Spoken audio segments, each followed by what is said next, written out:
유언의 복음 11번째 마지막 시간입니다. 내겐 아직 저녁이 남아있다라는 제목으로 하나님 말씀 증거하겠습니다. 창세기 49장 이 전체가 야곱의 12아들을 향한 축복으로 기록되어 있습니다. 오늘은 마지막 막내였던 이 베냐민에 대해서 살피겠습니다. 족보 사진을 한번 보고 시작을 하겠습니다. 라헬의 자녀였습니다. 막내였습니다. 베냐민은 어떤 특징을 가지고 있느냐? 베냐민은 절망 중에 태어났고 또 절망으로 평생 절망을 가지고 살았던 사람입니다. 그러다 보니까 다른 이 형제들과 다르게 훨씬 더 독특하게 성격이나 이 삶의 결정들 속에 아픔이 있고 가시가 있었던 사람이었다는 것입니다.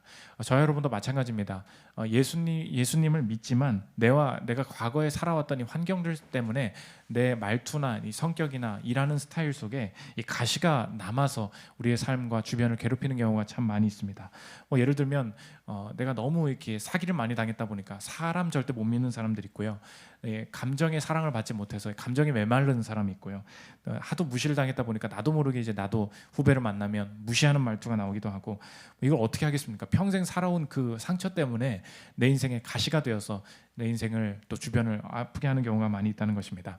하나님께서 이 절망으로 태어났고 또 절망 가운데서 살았던 베냐민과 같은 우리 인생 안의 가시를 어떻게 아름다움으로 바꾸시는지 살피는 시간 갖도록 하겠습니다.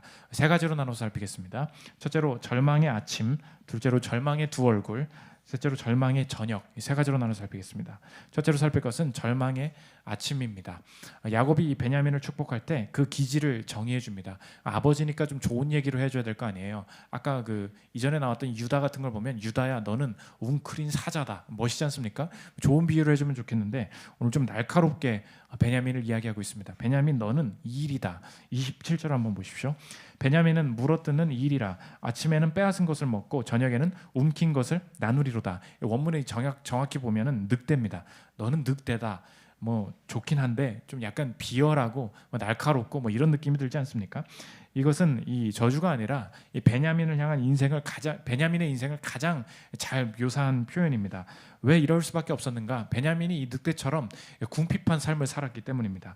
이 베냐민의 백그라운드가 어떻게 되느냐? 엄마 이 라헬이 베냐민을 낳다가 죽게 됩니다. 창세기 35장 16절부터 한번 보십시오. 라헬이 해산하게 되어 심히 고생하여 그가 난산할 즈음에 산파가 그에게 이르되 두려워하지 말라. 지금 내가 또 등남하느니라 하매 그가 죽게 되어 그의 혼이 떠나려 할 때에 아들의 이름을 베노니 슬픔의 아들이라 불렀으나 그의 아버지는 그를 베냐민 오른손의 아들이라 불렀더라. 베냐민 이거 낳다가 이 엄마가 죽은 거예요. 그러니까 나중에 커서 물어봤겠죠. 아빠, 내 엄마는 어디 있어요? 너 낳다가 돌아가셨어. 이렇게 된 거예요. 그러니까 자기 자신의 존재 근원을 찾기도 어렵고 내가 태어난 것 자체가 다른 사람에게는 슬픔과 저주가 된 거 아닌가, 이런 생각이 당연히 들 수밖에 없다는 것입니다. 게다가 야곱의 그 가족 관계를 아까 봤지만 복잡하잖아요. 복잡하게 많이 있으면 언제나 막내는 뒤처지게 돼 있습니다. 여러분도 아시죠? 막내는 그냥 알아서 살아라 이렇게 되지 않습니까? 당연히 이 막내다 보니까 소외됐고 관심받지 못했고 정서적으로 척박할 수밖에 없다는 것입니다. 게다가 이 베냐민의 유언이 이루어지는데 베냐민이 물려받은 이 땅을 보면 베냐민 땅이 어디인가 지도를 한번 보여주십시오. 크기가 엄청 작았어요. 이곳이 연구한 자들에 의하면 다른 지형이랑은 다르게 여기는 대부분이 산지입니다. 그러니까 밭이 없고요.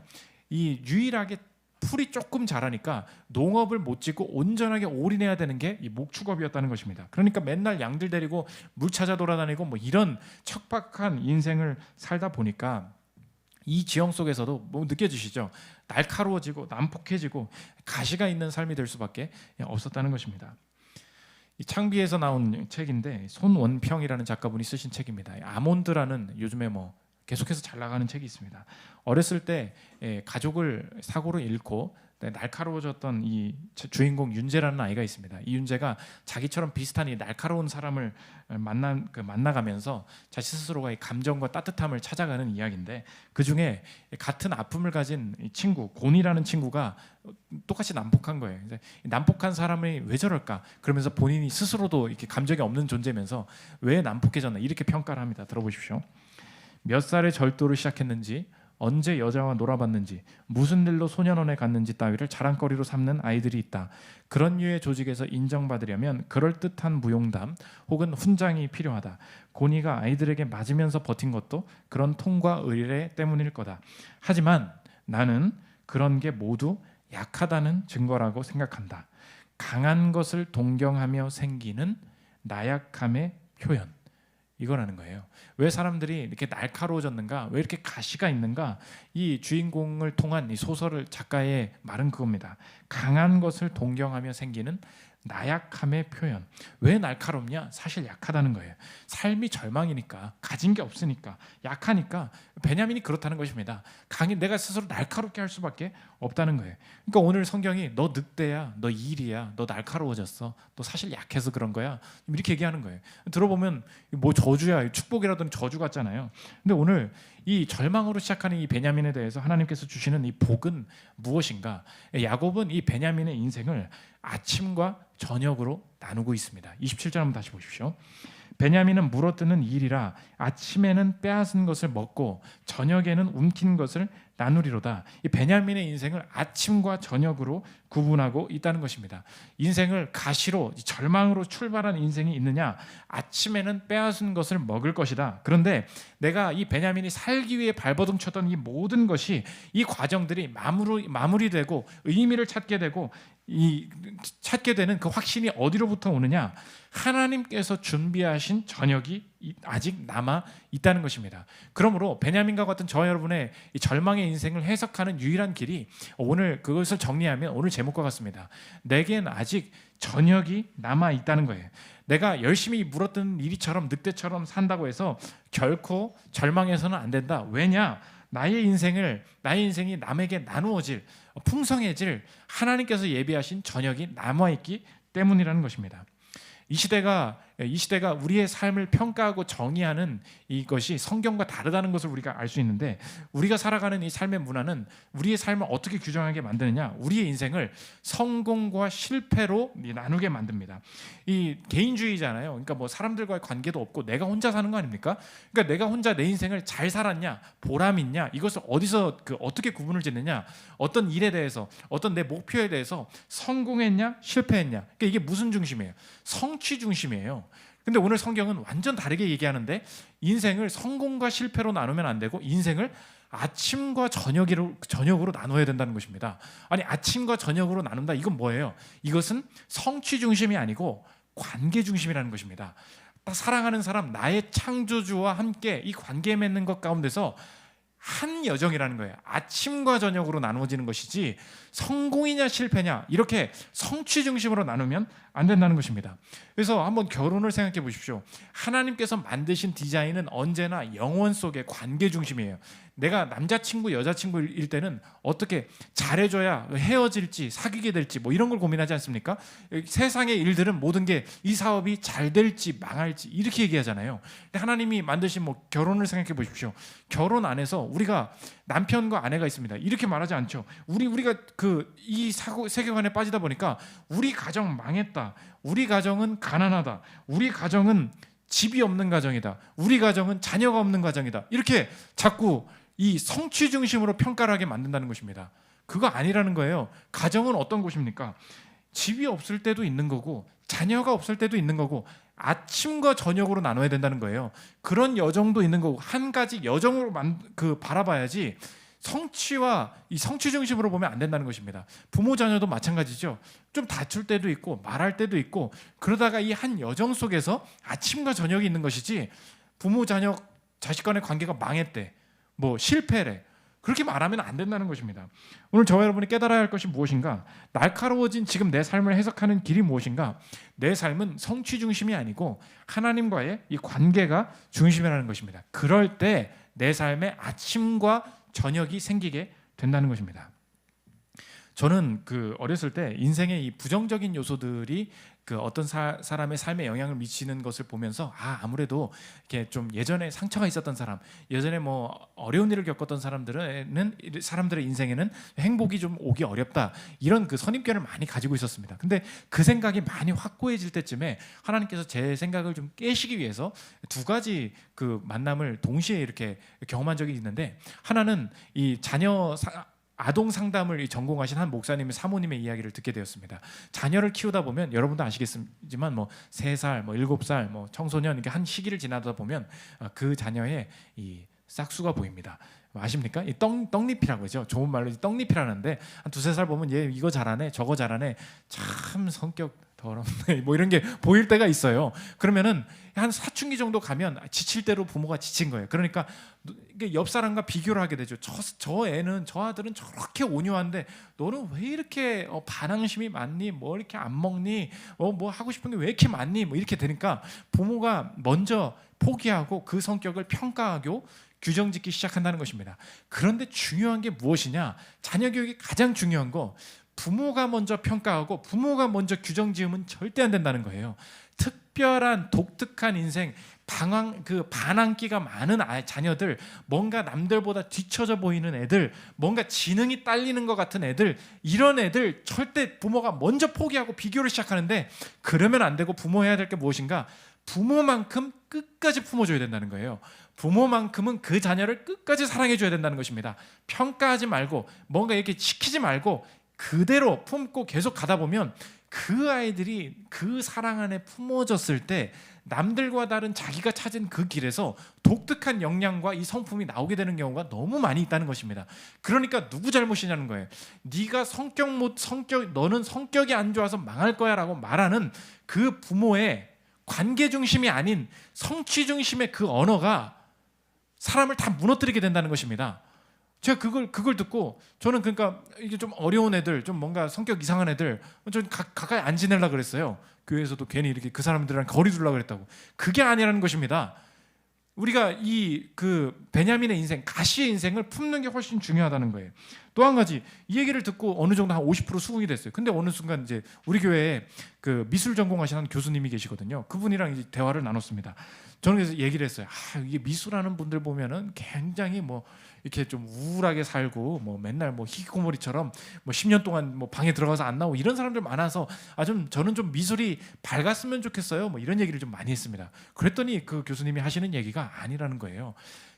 밝게 평범하게 살았던 사람의 작품은 아무것도 작품이 없다는 거예요. 진짜 대단한 작품들, 진짜 뭔가 좀 메시지가 있는 작품들은 다 어디서 나오느냐? 가시 있는 사람들, 우울한 사람들, 뭔가 우울한 기질의 사람들, 어두운 사람들, 이런 사람들이 그 고뇌 속에서 하나의 작품을 끌어낸다는 것입니다. 저는 어두움은 없어져야 된다고 생각을 했어요. 그 우울함은 그냥 사라져야만 그 답이라고 생각을 했어요. 근데 하나님이 제 생각을 계속해서 이 삶을 통해서 깨시는 게 뭐냐? 우울함은 없어져야 되는 게 아니라는 거예요. 품어져야 되는 것이지. 가시는 뽑아내는 게 아니라는 것입니다. 그 가시가 사랑으로 덮어지는 그 관계가 훨씬 더 중요하다는 거예요. 그래서 제가 그때 깨닫게 된 게 뭐냐? 내가 너무 인생의 이 재료에 집착하고 있었구나. 이 재료가 관계 속에, 친밀한 사랑 속에 덮어지는 게 훨씬 더 중요하다는 것입니다. 그래서 오늘 이게 야곱의 축복이잖아요. 야곱 이후에 신명기 33장에 모세도 똑같이 지파별로 축복을 한다고 하지 않았습니까? 모세가 그걸 알았나 봐요. 베냐민에 대해서 의미심장한 축복을 남깁니다. 신명기 33장 12절 한번 보십시오. 베냐민에 대해서는 일렀으되 여호와의 사랑을 입은 자는 그 곁에 안전히 살리로다. 여호와께서 그를 날이 마치도록 보호하시고 그를 자기 어깨 사이에 있게 하시리로다. 겉으로 보면 관련 없어지죠. 너는 일이야, 너는 늑대야, 이거랑 모세가 너는 여호와의 사랑을 입으니 무슨 관련이에요? 관련이 있다는 거예요. 너는 일이라고 생각하지, 너는 늑대라고 생각하지, 절망 중에서 살아온 인생이라고 생각하지, 그렇게 생각하지 말라는 거예요. 그것이 여호와의 사랑을 입은 자, 이게 제일 중요하다는 거예요. 네가 하나님의 사랑을 받고 있다는 걸 믿느냐? 내가 하나님이 너를 감싸고 계시다는 걸 확신하니 그 사랑의 확신이 감싸질 때에 이 호전적이고 그 가시가 많았던 이 베냐민이 쓰임 받을 수 있게 된다는 것입니다. 오늘 그래서 절망 가운데 내가 어느 순간 나도 모르게 날카로워지고 있다고 생각하는 분들 계십니까? 나는 여호와의 사랑을 받은 자이다. 이거 확신하십니까? 하나님께서 오늘 그걸 말씀하고 계시고 그 사랑 가운데 우리가 다시 출발할 수 있는 힘이 생기게 된다는 거예요. 두 번째 살펴볼 것은 절망의 두 얼굴입니다. 그러면 우리도 삶의 그 경험적인 걸로 다 알잖아요. 절망을 겪은 그리스도인들하고 해서 다 착해지고 다 이렇게 보람 있게 살고 그러느냐, 그렇지 않다는 거 다 아시지 않습니까? 그래서 이 절망에 빠진 이 베냐민과 같은 우리의 인생을 주님께서 우리의 두 얼굴을 가지고 있는데 두 가지 부분을 꼭 다루게 하십니다. 그 두 가지가 뭐냐? 첫째로 우리의 유일주의를 깨게 만드시고, 두 번째로 은혜로만 살게 만드신다는 거예요. 첫째로 유일주의입니다. 이 베냐민과 같은 그 인생들은 내가 스스로 생존해야 되기 때문에 내가 가진 유일한 무기, 내가 살아남을 수 있는 무기들을 다 가지고 있습니다. 베냐민이 그랬는데, 베냐민이 싸움을 너무 잘했어요. 이 싸움의 그 엘리트 군대가 되었습니다. 이것이 이 성경에 처음부터 보면 이 성경 읽은 게 쫙 뚫리게 되는데, 여러분이 이 베냐민은 이런 사람이었구나라는 걸 보고 성경을 보면 이 사사기가 이해가 됩니다. 사사기 3장에 베냐민 지파의 출신 에훗이 있어요. 에훗이 싸움을 너무 잘해서 어쌔신처럼 혼자 가서 사람 다 쑤시고 다니는 그런 사람이었다는 거예요. 에훗 사사기 3장 15절 한번 보십시오. 이스라엘 자손이 여호와께 부르짖으며 여호와께서 그들을 위해 한 구원자를 세우셨으니 그는 곧 베냐민 사람 게라의 아들 왼손잡이 에훗이라. 에훗이 왼손을 뻗쳐 그의 오른쪽 허벅지 위에서 칼을 빼어 왕의 몸을 찌르매 칼자루도 날을 따라 들어가서 그 끝이 등 뒤까지 나갔고 그가 칼을 그의 몸에서 빼내지 아니하였으므로 기름이 칼날에 엉겼더라. 성경에서 이렇게 자세히 묘사한다는 것은 그만큼 강조하고 할 말이 있다는 거예요. 왜 그런지 아십니까? 지금 왼손잡이 에훗이 베냐민 지파였는데 이렇게 칼을 찌르고 뭐가 어떻게 등까지 나왔더라. 이거 왜 그런 거예요? 칼 엄청 잘 썼다는 거예요. 싸움 엄청 잘했던 그런 뜻이에요. 베냐민이 그런 사람이에요. 얘네들 왼손을 잘 썼는데 얼마나 전투를 잘했는지 베냐민 지파를 연구한 이 버막이라는 학자 이야기를 들어보십시오. 베냐민 지파의 일반적인 신체 상태는 이스라엘 사람들 중에서 최고라고 정의할 수 있다. 이스라엘의 특수병사들이 언급될 때마다 베냐민 지파는 높은 기술력 때문에 선발되었다. 사울과 다윗은 베냐민 지파에서 온 사람들을 그들의 군대와 다른 정규의 핵심을 형성하는데 사용했다. 무슨 말이에요? 싸움 엄청 잘했다는 얘기예요. 베냐민이 왜 이렇게 됐습니까? 가시가 있었던 인생이기 때문에 그렇다는 거예요. 내가 싸워서 나를 지켜야 되는 사람이기 때문에 이 날카로움, 내 유일한 무기는 싸움이야. 싸워서 다 죽일 거야. 이렇게 됐다는 거예요. 그래서 지나가서 사사기 19장에 보면, 그래서 베냐민이 얼마나 날카로운 사람이었는지 베냐민 영토에 레위인이 놀러 왔어요. 근데 베냐민이 날카로운 집단이라고 하지 않았습니까? 베냐민의 불량배들이 이 레위 놀러 온 사람들을 건드려서 강간을 해버려요. 그러니까 함부로 다룬 거죠. 누가 잘못한 거예요? 베냐민이 잘못한 거잖아요. 그러니까 이스라엘 백성들이 이걸 소문을 내니까 야, 이 베냐민 애들 심판해야겠다. 싸우자. 그래서 이스라엘의 나머지 11지파가 베냐민 한 지파를 쳐요. 그러면 여러분이 베냐민이라고 생각해 보십시오. 잘못은 했지만 11지파가 한꺼번에 달려들면 질 거 아닙니까? 그러면 미안합니다. 내가 진짜 잘못했어. 이렇게 얘기를 해야 될 거 아니에요. 그런데 사과를 안 해요. 싸우자 그래요. 왜 그런지 아십니까? 나는 11대1로 이긴다는 거예요. 베냐민의 마음속에는 내가 싸워도 내가 이긴다는 자신감이 사실 있었던 거예요. 그러니까 이 베냐민이 이 막내로서 가시도 친 인생이 얼마나 치열하게 살았는지, 내가 가진 무기, 내 왼손으로 모든 걸 때려잡겠다, 11대1도 이길 수 있다, 이런 존재였다는 것입니다. 그런데 우리가 마찬가지라는 거예요. 하나님께서 꺾으시는 게 뭐냐? 유일주의. 내가 가진 이 유일주의가 있다는 것입니다. 나는 실력이야. 나는 돈이야. 결국은 학력 없으면 안 돼. 결국은 말 잘하는 사람이 이기는 거야. 결국은 네가 자본 없으니까 아무것도 안 되잖아. 여자만 잘 만나면 돼. 어떤 나의 인생의 구원으로 삼고 있는 그 유일한 것, 그것이 내가 그리스도인이 된 후에도, 축복을 받은 후에도, 내가 신앙인이라고 말을 하면서도 순간순간 하나님을 넘어서면서 이것이 없으면 안 된다는 것이 우리가 인생에 막 바뀌게 된다는 것입니다. 그때 하나님이 내 왼손을 꺾어버리신다는 거예요. 내 유일주의가 무너지게 만들게 하신다는 것입니다. 이 베냐민이 어떻게 꺾이냐? 처음에는 이스라엘이랑 11대1이랑 싸워서 계속 이겨요. 여러분, 제가 이 설교를 이미 했었습니다. 하나도 기억이 안 나시죠? 출애굽의 복음 할 때 했던 거예요. 그 베냐민이 싸울 때 처음에 1차전에서 이겨요. 2차전에서도 이겨요. 근데 그때는 다 이스라엘이 쳤다. 이스라엘이 공격했다. 근데 마지막 세 번째 칠 때 하나님께서 뭘 깨닫게 하시냐? 여호와께서 치셨다. 주어가 바뀝니다. 사사기 20장 35절 보십시오. 여호와께서 이스라엘 앞에서 베냐민을 치심해 당일에 이스라엘 자손이 베냐민 사람 25,100명을 죽였으니 다 칼을 빼는 자였더라. 이에 베냐민 자손이 자기가 패한 것을 깨달았으니, 드디어 이 여호와께서 직접 건드리실 때 베냐민이 느낀 게 뭐냐? 내가 졌구나, 내가 꺾였구나, 내가 패했구나. 그때 하나님이 건드리셨다는 것을 그때 깨닫게 되었다는 것입니다. 여러분 마찬가지입니다. 우리가 인생에 처음에 뭔가를 실패할 때 내가 뭐 안타깝게 불합격했네, 뭐 안타깝게 뭐가 안 됐네, 이 사업 아깝네, 이 투자 아쉽네, 이렇게 얘기를 하죠. 근데 시간이 지나면서 깨닫게 하시는 게 무엇인지 아십니까? 하나님의 목적은 다른 데 있다는 거예요. 하나님은 언제나 나의 이 유일주의를 깨신다는 거예요. 유일주의가 뭔데요? 이것만 있으면 된다는 내 왼손, 하나님보다 높아진 내 왼손에 하나님이 그것을 꺾으시면서 여호와께서 패하게 하셨다, 여호와께서 나를 치셨다. 여러분이 삶에서 그걸 느끼신 적이 있습니까? 내가 가진 이 유일주의가 무엇입니까? 내 업, 결국은 이 회사만 잘 다니면 뭐 문제 없지, 뭐 이 부서는 좀 안전해 보이는데 내가 뭐 이 직장 이것만 있으면 살 수 있어. 철저하게 다 꺾어버리신다는 것입니다. 하나님의 비밀 요원이라는 책이 있습니다. God's Double Agent라는 책인데 중국인이 쓰신 책이에요. 바푸 목사님이 쓰신, 바퍼가 아니고 바푸 목사님이신데, 이분이 어떤 분이셨냐?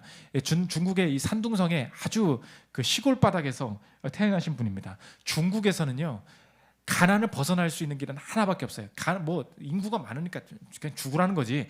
그러니까 나머지 살 수 있는 사람이 뭐냐? 공부를 미친 듯이 열심히 해서 대학에 들어가서 고위공직자가 되어서 내 가족과 이걸 먹여 살리는 것 밖에는 없어요. 그러니까 전국적으로 공부를 잘하려고 경쟁을 하니까 엘리트가 얼마나 많겠습니까? 근데 이제 이 산둥성 시골에서 너무 어렵게 살았는데 이 가정에서 집중을 한 거죠. 누나도 공부하지 마. 이 얘한테 바프 목사에게만 집중을 시킨 거예요. 네가 공부해라. 성공을 해서 대학에 갑니다. 이제 내가 고위공직자가 되어서 내 가족도 먹여 살리고 이 나라를 좀 바꿔봐야겠다. 근데 이 대학 가서 인민의 평등을 위해서 열심히 노력하고 시위도 하고 하는데, 이분이 회심하기 전이었어요. 이분의 살아가는 시대에 역사적인 일이 일어납니다. 그게 1989년에 천안문 사태 아닙니까? 이분이 대학생이었으니까 친구들을 모아서 이 나라를 한번 그 민주적으로 잘 바꿔보자. 시위도 모으고 천안문 앞에서 금식하면서 단식하면서 이 민주화, 중국의 민주를 위해서 뛰고 열심히 살아가는 열정적인 존재였어요. 나도 성공할 것이다, 잘 되게 할 것이다. 그런데 친구가, 어떤 여자 그 동료가 아파서 지금 안 되겠다, 여기 있으면 안 되겠다 해서 잠깐 병원에 가서 이 친구를 간호하려고 병원에 간 사이에 어떤 일이 일어나느냐? 이 89년에 중국인 그 탱크로, 아시죠? 그냥 갈기면서 다 밀어버리는, 여러분 동영상 보면은 그 동영상 몇 개 떠다녀요. 그 중국에 아직 못 찾은 거. 사람을 그냥 밀어, 이렇게 탱크로 그냥 밀고 다녀요. 그러면 내가 병원 왔다가 보니까 나도 죽을 뻔한 거예요. 갔다가 보니까 내 친구가 다 시체가 돼 있는 거야. 이게 뭐냐? 이게 말이 되냐? 그걸 분노하고 있는데 더 자기가 좌절한 게 뭐냐? 학교에 돌아왔더니 이 애들이 나를 위로해주고 다시 하자고 해야 될 거 아니에요. 그런데 공산당이 이놈 주의하라고 찍어버린 거야. 얘랑 친한 놈들은 다 각오하라고 찍어버린 거예요. 그랬더니 나랑 목숨을 바쳐서 정말 친밀했던 사람들이 자기한테 자기의 얼굴을 쳐다도 보지 않고 눈도 마주치지 않으면서 대자보에 붙여요. 저 사람은 잡아가야 되고, 이 사람은 사형당해야 되고, 이 사람은 죽어버려야 된다. 완전 배신자로 다 찍히면서 모든 게, 자신의 모든 계획이 다 무너지게 되면서 다 실패하게 됩니다. 그때의 얘기예요. 들어보십시오. 초등학생으로서 다른 아이들에게 놀림을 당할 때 나는 평등과 상호 존중을 원했고, 그걸 이룰 수 있는 유일한 길이 부자 되는 거라고 믿었었다. 고등학생 때에는 모든 사람들을 위한 공평과 기회 균등을 이루기 원했고, 그렇게 하려면 총리가 되는 길밖에 없다고 생각했었다. 대학생이 되어서는 민주주의와 자유를 갈망했다. 그러나 내 거창한 계획들 중에 실현된 것은 하나도 없었다. 내가 바꾸어 놓았다고 믿었던 사람들은 오히려 나를 배신했고, 그것이 나를 절망의 나락으로 떨어뜨렸다. 이때에 모든 것이 다 실패하고 어떤 유학생이 자기한테 건네준 소책자의 보고서 그리스도께로 회심하게 됩니다. 보십시오. 정치개혁, 제도개혁, 내 가정의 인생의 역전, 가정의 역전, 이런 거 꿈꾸면서 정말로 나쁜 짓 한 사람이 아니에요. 정말로 열정적으로 살았던 사람이에요. 그런데 하나님께서 이 공산당을 깨기 위해서, 이 민주주의를 실현하기 위해서 하려고 했는데 아니 꺾이질 않는 거예요. 하나님 왜 안 꺾이게 하십니까? 하나님은 이 천안문 사태 속에서도 하나님께서 하시고 계신 일이 있었어요. 하나님의 계획은 무엇인지 아십니까? 너는 공산당이 꺾이지 않는 정말로 고집스러운 단체로 보이지, 이 땅에는 공산당보다 꺾이지 않는, 너무나 꺾이지 않는 단단한 것이 있는데 그것이 뭐라는 거예요? 하나님 앞에서 굴복되지 않는 너의 왼손, 하나님 앞에서 굴복되지 않는 인간의 자아, 하나님 앞에서 결코 굽히지 않는 인간의 본성이 공산당보다 훨씬 더 센 것이라는 것입니다. 하나님이 저와 여러분의 삶에 아니 이거는 개혁이 돼야 되는 거 아니야? 여러분 뭐 이렇게 막 정치적으로 선동되는 분들도 계시죠. 아니 왜 이게 왜 하나님의 뜻이 왜 안 이루어지는 거야? 아니 왜 우리 가정은 이게 안 되는 거야? 왜 이렇게 회사는 뭐 개판이야? 뭐 이런 분노들이 있지 않습니까? 거시적인 것에만 관심을 갖는 사람들은 꼭 기억하십시오. 하나님의 관심사는 언제나 어디 있는지 알아요? 천안문 사태 속에서도 하나님은 여전히 일을 하고 계셨어요. 그것보다 한 사람이 꺾이는 것, 이게 얼마나 어려운지 하나님이 결국 이 바프 목사님의 왼손을 꺾어 버리신다는 것입니다. 오늘 여러분이 아셔야 될 게 무엇이냐? 절망이 많다고요? 그만큼 우리가 가시가 많습니다. 가시를 처리하기 위한 내 인생의 유일주의가 있다고요. 그게 하나님보다 높아지려고 할 때 하나님이, 그게 사업이 됐든 돈이 됐든 어떤 정치적인 열정이 됐든 회사에서의 뭐 어떤 내 직업적인 실력이 됐든 뭐 그게 관계적인 것이 됐든 그걸로는 절대 내 인생이 바뀌지 않음을 철저히 깨닫고 꺾어 버리신다는 것입니다. 두 번째, 은혜주의인데, 그러면 꺾고 나신 다음에 어떻게 날 사용하시냐? 다 망해버렸는데 은혜밖에 우리의 삶을 살리는 것이 없음을 깨닫게 하신다는 것입니다. 오늘 이 베냐민이 아까 11대 1로 싸워서 결국은 세 번째 판에 다 죽었어요. 근데 지파가 없어질 위기가 됩니다. 결혼할 여자가 없어진 거예요. 그러니까 결국 그럼 우리 지파 다 망한다. 처음으로 이 베냐민 지파의 입에서 은혜 좀 베풀어 주십시오. 처음으로 이 단어가 나옵니다. 사사기 21장 22절 보십시오. 너희는 우리에게 은혜를 베풀어 그들을 우리에게 줄지니라. 처음으로 은혜를 구합니다. 오늘 이 창세기 49장을 그 본문으로 해서 우리가 우리 인생 은혜를 구한다. 도대체 이 말을 우리에게 어떻게 해석하는가? 이렇게 적용하면 됩니다. 내 인생의 저녁을 하나님이 만드심을 인정하는 것, 그게 은혜예요. 우리가 은혜를 구한다는 게 뭐라고요? 하나님 은혜를 주십시오. 그게 무슨 말입니까? 내 인생의 저녁을 하나님이 만드신다는 것을 인정하는 거예요. 내 인생의 저녁을 내가 만들 수 없다는 것을 인정하는 것입니다. 내 인생의 저녁은 하나님만이 만들 수 있음을 인정하고 의탁하는 것, 그것이 은혜를 구하는 삶이라는 것입니다. 지금까지 우리가 하나님께서 팔을 꺾으실 때 내 인생의 주인이 나였음을 깨닫고 철저하게 회개하고 자복하게 하시는 것이 무엇이냐? 내가 내 계획과 하나님의 계획이 싸울 때마다 사실 이 분노와 우울이 시작됐던 거예요. 이 분노 속에서 하나님 왜 이렇게 하십니까? 우리가 분노만 하고 있을 것이 아닙니다. 하나님께서 나를 낮추시고 결국은 내 입에서 내 삶을 통해서 하나님께서 가게 하시는 길이 무엇인가? 은혜 주십시오. 그 은혜만 따라가길 원합니다. 이걸 원하신다는 것입니다. 이 바프 목사님이 회개하고 난 다음에 천안문은 실패했어요. 내 인생에 지금 대학의 혁명도 실패했어요. 결국 고이직 못 가요. 그러니까 내 가정의 가난도 책임을 다 실패잖아요. 그런데 이 회심하고 난 다음에 하나님의 뜻대로 가기를 원할 때 하나님이 새로운 길을 여신다는 것입니다. 한 대학교 교수님과의 얘기예요. 들어보십시오. 정부인과 교회에서 일하는 것도 한 가지 방법이 되겠지만 그것보다는 다른 방법을 찾고 싶은데요. 말하자면 공산당을 위해서는 가장 적은 시간을 일하고 교회를 위해서는 가장 많은 시간을 투자하는 방법 말이죠. 사실 며칠 전에 내 미래를 놓고 기도할 때 하나님께 그렇게 하겠다고 약속했어요. 은혜만 구하기를 원합니다. 이렇게 말을 했더니 교수님이 뭐라 그러냐? 그러면 하나님이 이루실 거야. 그분의 뜻대로 말이야. 하나님이 이루실 거야. 한번 그럼 그렇게 맡겨봐 했는데 어떤 일이 벌어지느냐? 중국에서는 많은 사람들이 싫어하는, 엘리트들이 싫어하는 직업이 있는데 그것이 교사였다는 거예요. 왜? 나는 성공하고 돈 벌려고 고위공직자 되는 거지 이렇게 교육받고 남이나 가르치는 교사하기 싫어. 다 이렇게 생각을 한다는 거예요. 그러다 보니까 공산당들 그 엘리트들 가르치는 학교에 가르쳐야 되는 교사가 없으니까 공산당원이 되지 않아도 영어 교사나 이런 사람들을 좀 일해 주십시오 이렇게 말하는 사람이 있었다는 거예요. 하나님의 인도하심으로 말미암아 공산당에 가입하지 않고 이 영어 교사로 돼서 들어갔는데 누굴 가르치게 되느냐? 나중에 발각되면 중국의 고위 간부가 돼서 자신을 죽일지도 모르는 공산당의 후예들로 훈련받고 있는 그 자녀들에게 영어를 가르치면서 복음을 전도하기 시작했다는 거예요. 내부에서 폭발을 일으키는 거죠. 내부의 그 공산당원들을 변화시키는 거 아닙니까? 그 위험한 일들을 숨어서 교사로서 감당하게 되게 하셨다는 것입니다. 이게 하나님이 이 실력주의, 유일주의, 나의 우상을 버리고 은혜로 하나님의 앞에 자신의 삶을 던진다고 했을 때 하나님께서 열어주시는 새로운 길이었다는 거예요. 오늘 보십시오. 자신의 부를 포기한 것 같았어요. 망한 것 같았어요.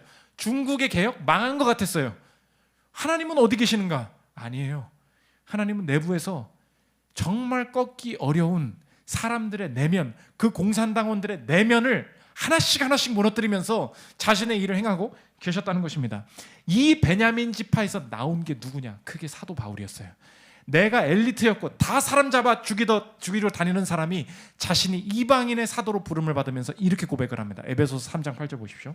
모든 성도 중에 지극히 작은 자보다 더 작은 나에게 이 은혜를 주신 것은 측량할 수 없는 그리스도의 풍성함을 이방인에게 전하게 하시고, 새로운 길을 걷게 되잖아요. 오늘 저 여러분이 절망 이후에 답을 찾지 못하는 이유가 뭔지 아십니까? 절망은 했는데 절대 사람이 하지 않는 게 뭐냐? 은혜를 구하진 않아요. 절망은 했어요. 근데 오늘도 기도하는 게 뭔지 아십니까? 이것 좀 다시 잘 되게 해주세요. 절망은 했어요. 망했어요. 다시 합격하게 해주세요. 내가 이게 좀 길이 꼬였네. 하나님 이것 좀 어떻게 한번 하나 대박나게 해주세요. 여러분이 그 내 삶의 진로마저도 다 내려놓고 한 번이라도 은혜를 구해보신 적이 있습니까? 다 안 됩니다. 하나님 그냥 하나님 뜻대로 한번 해보겠습니다라는 마지막 고백이 아직 나오지 않은 것입니다. 절망인데 은혜의 길이 안 열리는 거예요. 왜 길이 안 열리는지 아세요? 아직 자아가 남아있는 것입니다. 하나님이 그걸 철저히 깨기 원하신다는 거예요. 그 은혜를 구하는 속에 새로운 길이, 새로 부어주시는 길이 열리게 된다는 것입니다. 마지막 세 번째, 절망의 저녁입니다. 베냐민은 그의 인생의 저녁에 결국은 나누게 될 것이 남아있을 것이다 얘기하고 있습니다. 27절 다시 보십시오. 베냐민은 물어뜯는 일이라 아침에는 빼앗은 것을 먹고 저녁에는 움킨 것을 나누리로다. 이 아침과 저녁의 이 시간의 흐름을 묘사하고 있습니다. 원래 빼앗는 사람이었는데 결국은 움킨 것을 나누게 될 것이다. 왜 그렇습니까? 어떻게 이 날카로운 사람이 변화됩니까? 자신의 저녁을 자신 대신에 준비하신 분이 계셨음을 깨닫게 되기 때문이라는 거예요. 이 베냐민이 어떻게 변하는가? 자신의 인생을 대신 마련해 주신 분을 만날 때 변하게 된다는 것입니다. 이 베냐민과 같은 절망의 인생에 우리의 대신 저녁을 마련해 주신 분이 이 땅에 오셨다는 것입니다. 예수님께서 이 십자가를 지시기 전에 제자들을 불러 모아놓고 저녁 시간에 특별한 일을 하십니다. 너희들 이리 와라, 밥 먹어 하면서 밥 먹을 줄 알았는데 밥을 먹는 게 아니라 하나님이 갑자기 예수님이 일어나셔서 발을 씻기시기 시작한다는 거예요. 그게 저녁이었습니다. 요한복음 13장 3절부터 한번 보십시오. 저녁 먹는 중 예수는 아버지께서 모든 것을 자기 손에 맡기신 것과 또 자기가 하나님으로부터 오셨다가 하나님께로 돌아가실 것을 아시고 저녁 잡수시던 자리에서 일어나 겉옷을 벗고 수건을 가져다가 허리에 두르시고 이에 대야에 물을 떠서 제자들의 발을 씻으시고 그 두르신 수건으로 닦기를 시작하여, 그러면서 이제 물어보는 거예요. 시몬 베드로에게 이르시니 베드로가 이르되 주여 주께서 내 발을 씻으시나이까?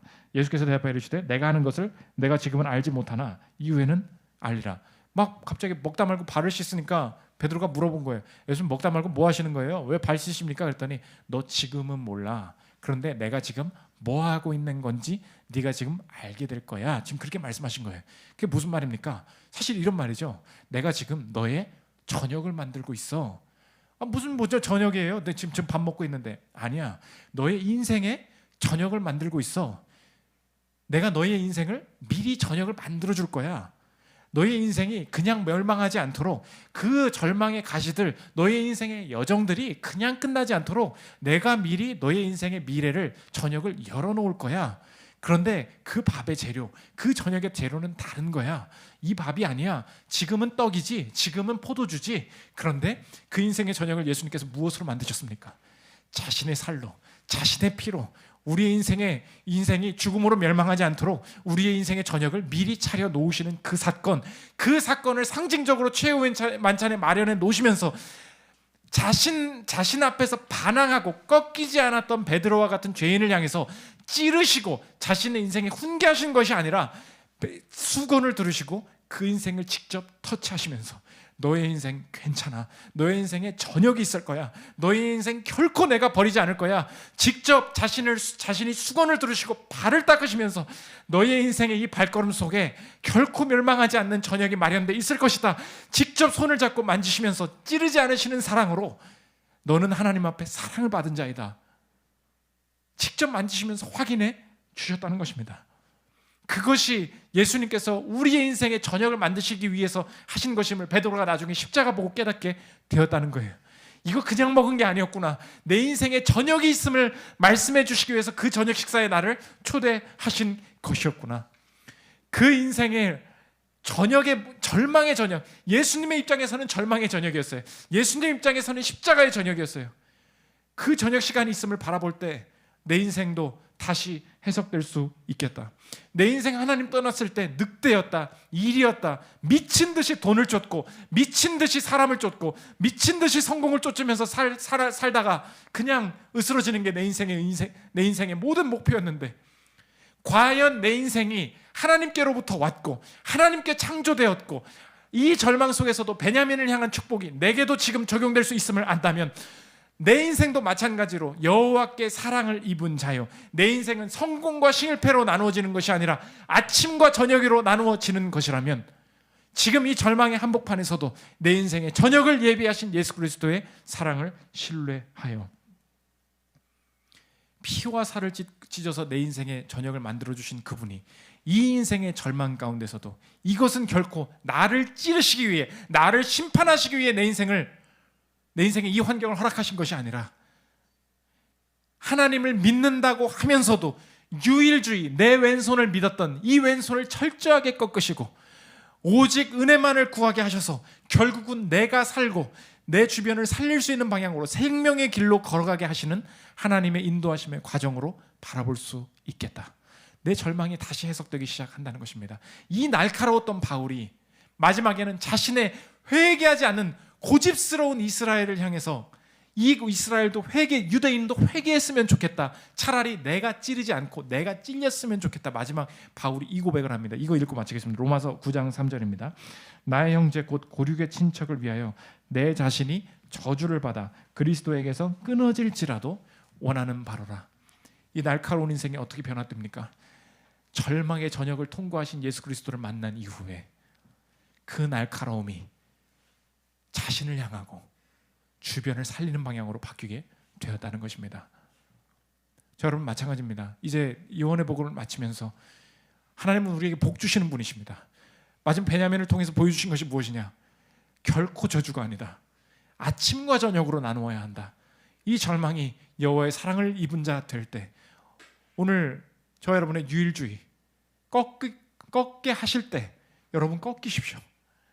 은혜 구하게 하실 때 부르짖으십시오. 하나님께서 새롭게 여시는 그 길 속에서 하나님께서 예비하신 충만한 은혜를 경험하는 여러분들 되시기를 기도합니다. 나의 한숨을 바꾸셨네 찬양하고 기도하는 시간 갖도록 하겠습니다.